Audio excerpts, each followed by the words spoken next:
திருப்பத்தூர் மாவட்டத்தில் பலத்த காற்றுடன் பெய்த ஆலங்கட்டி மழையால் 3000க்கும் மேற்பட்ட செவ்வாழை மரங்கள் மற்றும் அறுவடைக்கு தயாராக இருந்த நெற்பயிர்கள் முற்றிலும் சேதமடைந்துள்ள நிலையில் இது தொடர்பான கள விவரங்களுடன் எமது செய்தியாளர் சீனிவாசன் இணைகிறார். அவரிடம் பேசலாம். சீனிவாசன், வணக்கம். இப்ப இந்த சேதங்கள் தொடர்பாக விவசாயிகள் தரப்புல வைக்கக்கூடிய கோரிக்கைகள் என்னவாக இருக்கிறது? அங்க இருக்கக்கூடிய நிலவரம் என்ன? நேற்று திருப்பத்தூர் மாவட்டம் முழுவதும் ஆம்பூர், வாணியம்பாடி, திருப்பத்தூர் உள்ளிட்ட பல்வேறு பகுதிகள் சூறை காற்றுடன் கனமழை பெய்தது. இதைத் தொடர்ந்து பார்த்தீங்கன்னா திருப்பத்தூர் தாலுக்காவில் இருக்கக்கூடிய பூங்குளம் கிராமத்தில் ஆலங்கட்டி மழையுடன் கூடிய காற்று மழை பெய்தது. இதன் காரணமாக பார்த்தீங்கன்னா இந்த பூங்குளம் கிராமத்தில் ஒரு 3000க்கும் மேற்பட்ட செவ்வாழை மரங்கள் உடஞ்சி கீழே விழுந்ததாகவும், அதாவது அறுவடைக்கு தயாராக இருந்த நெற்பயிர்கள் கீழே சாஞ்சி வீணானதாகவும் விவசாயிகள் வேதனை தெரிவிச்சிருக்காங்க.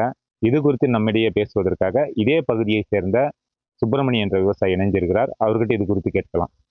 சார், என்னோட ரெசிக்னேஷன் எதுக்கு? நானே ஜாப்ஸ் உருவாக்கி பாஸ் ஆகலாம்னு இருக்கேன். எப்படி? பாஸ்வாலா பி தி பாஸ். வணக்கம். உங்க பகுதியில் பார்த்தீங்கன்னா பெஞ்ச ஆலங்கட்டி மலையில எந்த மாதிரியான சேதம் ஏற்பட்டிருக்கு? நீங்க அரசுக்கு என்ன மாதிரி கோரிக்கை வைக்கிறீங்க? நேற்று பெய்த ஆலங்கட்டி மலை காற்று இது மாதிரி செவ்வாழை 3000 வாழை செடி போட்டிருக்கேன். 3 ஏக்கர் அளவுக்கு நஷ்டீடு நிறைய ஆயிடுச்சு, உடஞ்சிருச்சு, அப்புறம் சுத்தமாக படுத்துருச்சு. அதனால நஷ்டீடு கவர்மெண்ட் வழங்கணும். திருப்பத்தூர் மாவட்ட கலெக்டர் பார்த்து ஆய்வு பண்ணி எங்களுக்கு உரிய நிவாரணம் வழங்கணும் இன்னும் எதிர்பார்க்குறேன்.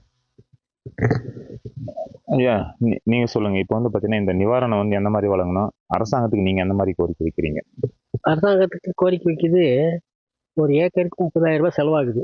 ஒரு ஏக்கர் வாழை மரம் செய்யறதுக்கு 30,000 செலவு செய்யுது. அரசாங்கம் நேரில் ஆய்வு செய்து அந்த விவசாயிகளுக்கு கடன்பட்டு விவசாயம் பண்ணியிருக்காங்க. ரொம்ப நேற்று நடந்த சம்பவம் 5 மணிக்கு காற்று, மழை, கல் இதெல்லாம் கலந்து வேகமாக அடித்து இந்த ஊரை எல்லா பயிரும் சேதப்படுத்தி விட்டது.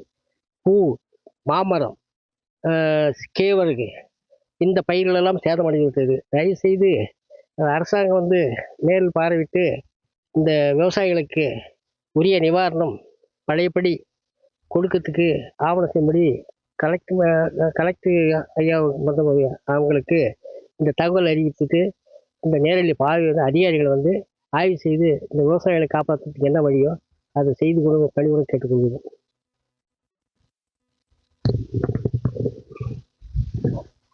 இந்த ஆலங்கட்டி மலையால் சேதமடைஞ்ச இந்த 3000க்கும் மேற்பட்ட வாழை மரங்களுக்கும் இந்த நெல் பயிர்களுக்கும் இழப்பீடு வழங்கணும்னு சொல்லிட்டு விவசாயிகள் அரசாங்கத்துக்கு கோரிக்கை வச்சிருக்காங்க.